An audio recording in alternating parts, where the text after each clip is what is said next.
No estamos haciendo ninguna medida contra la prensa. Hay excesiva libertad de prensa, incluso para injuriar, difamar, calumniar. Hay una excesiva libertad de prensa en el Perú y eso está plenamente garantizado.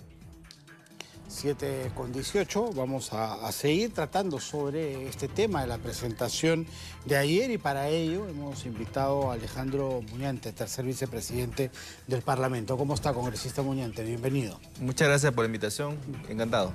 ¿Cuáles son sus apreciaciones sobre la presentación de ayer del Premier en el Pleno?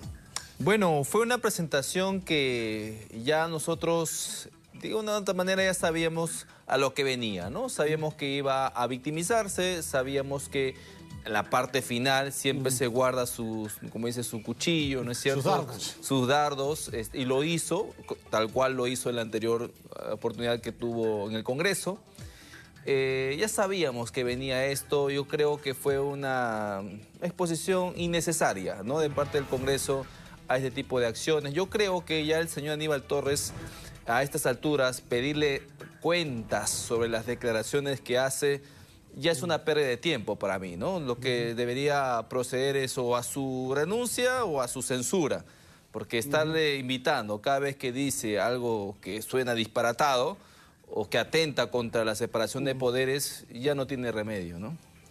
Lo dijo él además claramente, ¿no? Si a ustedes les incomoda mi presencia, creen que está de más, creen que no debo estar aquí, pues ustedes tienen, los congresistas, las herramientas para retirarme del cargo. Sin duda lo tenemos, sin duda lo tenemos. Sin ¿Y van embargo, a aplicar esas herramientas? Ahí está el tema, ¿no? Porque, a ver... la verdad yo esperaba que por lo menos una situación para una interpelación hubiera, pero no hubo nada.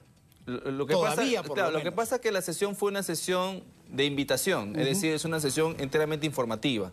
Sí hubo un debate donde los voceros intervinieron y ahí quedó la cosa. O sea, no es que debíamos haber hecho algo más al término de esta sesión. No, la sesión es informativa, la sesión es de invitación, no es una sesión de interpelación o de censura. ¿Y hoy ya ha habido algún tipo de conversación respecto a que finalmente se le lleve a una interpelación o todavía nada? A mi despacho, a mis oídos no ha llegado nada.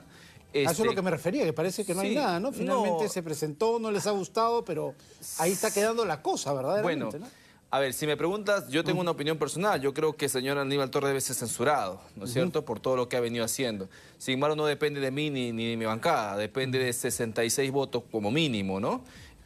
Ahora, no hay los votos por 3 motivos especiales. Uno es porque hay cobardía, ¿no es cierto? Hay congresistas que no quieren perder sus cargos. Dos, hay intereses, por supuesto, ahí está el oficialismo, están los congresistas que se les apoda niños, ¿no es cierto?, porque tienen cierto acercamiento con el Ejecutivo. Y hay esos congresistas... Que son oposición, pero en realidad juegan en pared. Un híbrido, ¿no es cierto? Una cosa así. Sí. Y ahí están los terceros que consideran que sí, el Premier debería irse. Sin embargo, consideran que gastar una bala de plata en el Premier es una pérdida muy grande, ¿no? Y porque además sabemos que esa es la intención del Premier. Él ha venido a decir, censúrenme. ¿Por qué lo hace? Porque obviamente ella quiere irse. Porque el gobierno va a responder el golpe con un tema de confianza. Una cuestión de confianza. Claro, ella quiere irse, pero no quiere irse con las manos vacías, quiere irse con su trofeo. La decisión del Congreso va a ser... Exactamente, la decisión del Congreso es que si se va o no se va con ese trofeo. ¿Y eso usted cree que por cálculo político no es lo que ciertos sectores quieren? Que finalmente prefieren evitar ese trance. Claro, porque ya el señor Aníbal Torres ya se siente derrotado, ya se siente fuera del gabinete, ha pedido su renuncia más de una vez, ¿no? Entonces, o sea, tener que costear esa salida de esa naturaleza exponiéndonos a una cuestión de confianza que podría ser la disolución del Congreso y el camino abierto para que exista de repente una asamblea constituyente es un costo muy alto, ¿no? ¿Y cree que ese va a ser el panorama en el que vamos a tener que vivir los peruanos en los próximos meses? A ver quién es el que gana finalmente esta pulseada, si una vacancia o un cierre del Parlamento a través de cuestiones de confianza. ¿Vamos a estarnos debatiendo entre esas dos posibilidades como el quinquenio pasado? Bueno, lamentablemente desde que inició esta gestión hemos estado debatiéndonos en ese dilema, ¿no? El Congreso trató de una otra manera de apaciguar o mitigar un poco esas herramientas o el mal uso de esas herramientas, estableciendo, ¿no?, la ley que delimita la cuestión de confianza. Yo creo que si no hubiésemos aprobado esa norma, estaríamos peor en estos momentos, ¿no? Ahora ya el Ejecutivo sabe que no puede plantear cuestiones de confianza sobre cualquier cosa que le da la gana, ¿no es cierto? Ahora tienen que ser sobre aquellas que tienen que ver directamente con la política general de gobierno. No lo puede hacer, por ejemplo, para reformar la Constitución. Eso nosotros lo hemos remediado. Sin embargo, todavía no es suficiente. Haciendo un mea culpa, ¿no cree que la oposición más dura se equivocó en un inicio en apresurar los recursos contra el presidente y contra el Ejecutivo, dado que luego parece que solito ha entrado en las arenas movedizas y podría solito tener la justificación en sí mismo para que sea vacado? Me refiero con una moción de vacancia al mes prácticamente de haber iniciado y este tema del fraude que se inició incluso antes de que asumieran. Si hubieran guardado esa batería para después, ¿no creen que la situación hubiera sido distinta? Mira, yo creo que de las dos mociones de vacancia hubiese sido una. No, creo que la primera estuvo mal planteada y muy apresurada, la primera sobre todo, porque de una u otra manera la población tenía que saber quién es quién en el Congreso. Entonces lo que te demuestra eso es una moción de vacancia, ¿no es cierto? Para ver quiénes son los que están todavía con ese deseo de que el gobierno se quede, quiénes todavía están privilegiando sus privilegios, ¿no? Valga la redundancia. Y además que el Ejecutivo demostrara también quién era, ¿no? Que finalmente se ha desnudado solo, digámoslo así. Exactamente. Entonces, ahora, una segunda moción de vacancia podría venir, definitivamente, eso no está cerrada la puerta, pero sí tendríamos que corregir todos los errores que se cometió anteriormente. Como cuál, por ejemplo, primero contar los votos antes de presentarla, ¿no? Es decir, y tener además los elementos de convicción, que justamente es lo que reclaman la otra parte, ¿no? Creo que va a ser importante por eso la labor que haga la fiscal. Porque si la fiscal, después de culminar sus investigaciones, a las que ha aperturado 6 carpetas fiscales, y que ya se viene a la 7ª al parecer, entonces todo eso va a terminar con una denuncia constitucional. Y en esa denuncia va a anexar los elementos de convicción. Esos elementos pueden ser utilizados para una moción de vacancia sin tener que esperar que la acusación constitucional todavía termine. Entonces, allí tendríamos nosotros que evaluar, los congresistas, sentándonos, ¿no?, todos los voceros de las diferentes bancadas, si hay o no hay los votos, porque una nueva moción de vacancia que no alcance los 87 votos va a desgastar completamente al Congreso.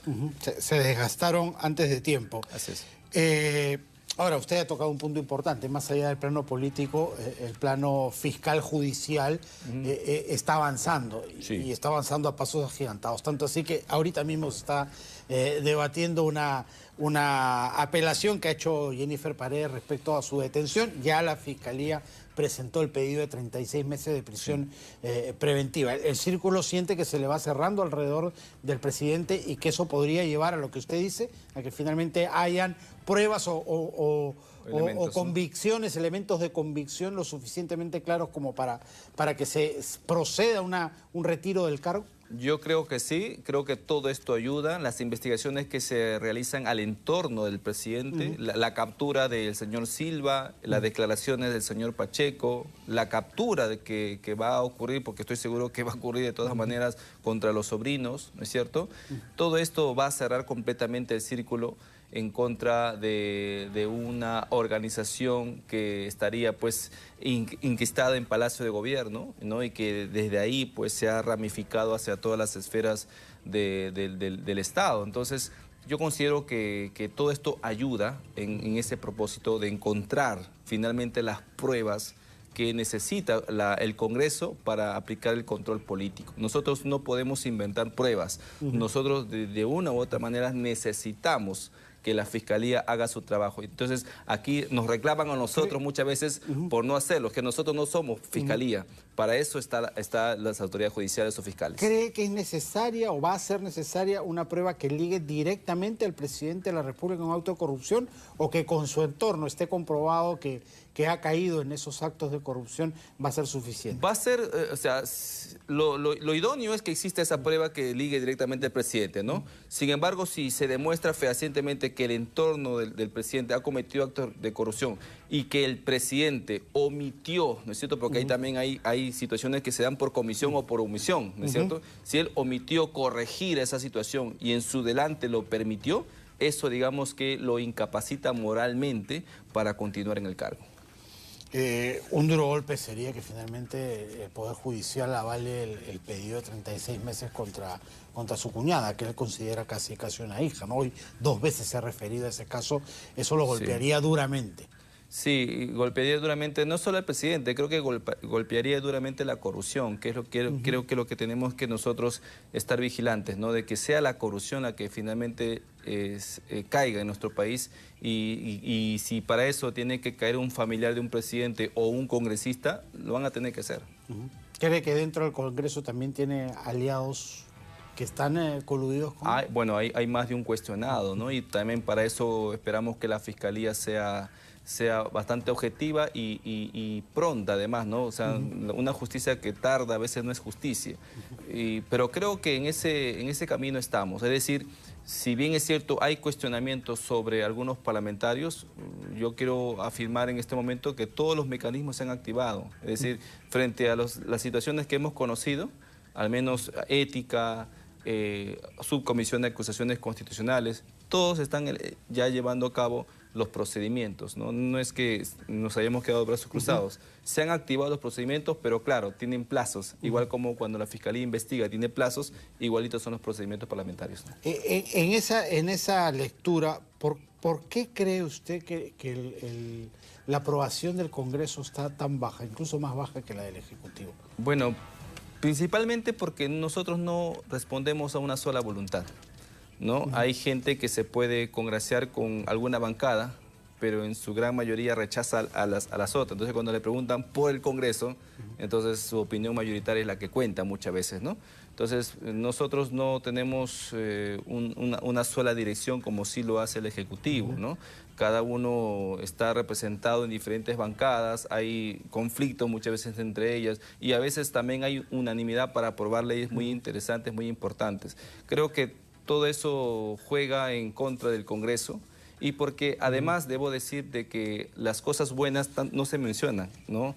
Difícilmente se mencionan, ¿no? Las leyes que se aprueban en el Congreso en favor del personal sanitario, en favor del personal de los profesores, los auxiliares, que han sido muy buenas leyes las que se han aprobado en este Parlamento, pero la gente no lo conoce porque a veces no hay difusión de esas leyes importantes. A mí me gustaría que, siempre lo digo, ¿no?, de que las encuestas se las hagan a ellos y seguramente los resultados serían muy distintos. Ahora, hay otras leyes que preocupan, ¿no?, como la de tercerización, por ejemplo. Sí, ¿no? bueno, claro. En un marco, además, donde el empleo se ha deteriorado muchísimo y se necesita reactivación en serio, ¿no? Sí, por supuesto, ¿no? Sí hay leyes pues, que no han sido la más óptima, pero justamente en eso radica la naturaleza del Parlamento, ¿no? De que hay gente que puede estar a favor de una ley y otros no, y van a ganar justamente los que tengan la mayoría de votos, ¿no? Por último, congresista, hoy hemos conocido, hace minutos nada más, que Antauro Humala está a punto de salir de prisión. Sí. ¿Usted cree que hay peligro? Porque ya Valdemar Cerrón, a través de su cuenta en Twitter, ha felicitado esa situación, que se pueda convertir en un actor político que agregue más pimienta y ají a esta ya convulsionada situación política que vivimos? Definitivamente se va a convertir en un actor político. La pregunta es dónde va a estar, ¿no? Si del lado de Castillo, yo no sé si sus asesores de Antauro, si es que los tiene, podrían asumir ese riesgo, porque claro, él estaría pensando ahorita en, no sé, en el 2026, o de repente en un adelanto de elecciones, ¿no? Y ahí habría que investigar a estos partidos que piden adelanto de elecciones si hay alguna alianza con él, porque también hay que sospechar de todo eso, ¿no? Yo no sé si al señor Antauro le va a sumar aliarse con un gobierno que ya está de caída, o ser su opositor tal vez, para ser una alternativa en unas próximas elecciones. Habría que ver a dónde se acomoda, ¿no? Pero definitivamente va a ser un actor político, pero nosotros, digamos, los demócratas, las personas que estamos siempre del lado de la ley y de la Constitución, tenemos pues que rechazar abiertamente toda pretensión política de aquellos que han sido sentenciados no solamente por corrupción, sino también por asesinato. Eso lo tenemos que dejar bastante claro. En los países, en la región donde la izquierda, sobre todo la izquierda radical, ha triunfado y se ha enquistado, se ha tenido un factor que es común, que la centro derecha y la derecha estaban divididas también y no pudieron hacer un frente común. ¿Cree que la derecha en el país o el centro y la derecha en el país están en la capacidad como para hacer un frente común frente a todo este peligro que enfrentamos? Porque desde afuera se les ve un poco divididos también, ¿no? Sí, hay divisiones, pero nuestras divisiones más que nada son de forma más que de fondo, ¿no? También de pretensiones políticas. En eso yo aplaudo mucho, digamos, los mensajes que ha dado el presidente de nuestro partido, Rafael López Aliaga, cuando ha dicho de que él renuncia a ser candidato presidencial en las próximas elecciones para que todos nos podamos unir en un solo candidato. Yo creo que eso es un Tiene que haber una positivo. cuota de desprendimiento, de todas maneras, ¿no? Definitivamente, ¿no? Tiene que haber desprendimiento y para esto yo invoco pues a las fuerzas políticas porque definitivamente Antauro ya es una opción para el radicalismo en este país, ¿no? Entonces creo que frente a eso, frente a esa amenaza ya latente, entonces ya los partidos de centro, derecha y derecha tendrían que pensar de una vez en poder hacer una coalición. Creo que eso podría generarse. Yo estoy convencido, al menos se ha avanzado muchísimo en buscar ese sentir, esa unidad, ¿no? Desde el pronunciamiento de algunos líderes políticos como antes no existía, ahora ya lo están haciendo. Yo creo que eso podría ser algo que nos distinga en los próximos años. ¿Qué espera de este año de sesiones donde usted va a entregar a la mesa directiva? ¿Qué espera de la mesa directiva? ¿Con qué le gustaría finalmente salir y diga, logré esto? Mira, yo personalmente tengo una serie de proyectos, ¿no? que he impulsado y que creo que debemos como Congreso unirnos, pero también hay una sensación de impotencia porque, claro, nosotros nos hubiese gustado abocarnos completamente a nuestra tarea legislativa y sacar muchas más leyes de las que hemos propuesto y que se han aprobado. Sin embargo, la labor de fiscalización que nos ha sometido el Poder Ejecutivo con sus decisiones, ¿no es cierto?, nos han hecho perder mucho tiempo. Entonces yo considero que ese es un factor que tenemos en contra de los congresistas. Porque claro, nuestro trabajo por antonomasia es la fiscalización. Y eso a veces la gente confunde con obstrucción. Nosotros tenemos que ser fiscalizadores. Casi el argumento calcado que presentó ayer el ministro Salas, ¿no? Así es. No nos dejan gobernar porque con una mano tenemos que defendernos y con la otra gestionar. Claro, nosotros tenemos que ser fiscalizadores por naturaleza. O sea, dejaríamos de ser congresistas si dejamos la fiscalización. Entonces eso tal vez la gente no... Hay un gran sector que no lo entiende, pero yo espero que al menos este año podamos tener la oportunidad de producir muchas más leyes en beneficio de la población, como lo hemos hecho con los CAS COVID, como lo hemos hecho con los profesores, con sus CTS, como lo hemos hecho, por ejemplo, con el personal de sanidad del Ejército y de las Fuerzas Armadas. Creo que si se nos da la chance de abocarnos a nuestro trabajo y no se toman estas decisiones nefastas desde el Ejecutivo, el Congreso podría hacer mucho por este país. Perfecto, congresista. Muchísimas gracias por haber estado esta noche con nosotros. Alejandro Muñante, tercer vicepresidente del Congreso, ha estado aquí con nosotros. Son las 7:36. Vamos a hacer una pausa. Regresamos de inmediato con mucho más. No se muevan.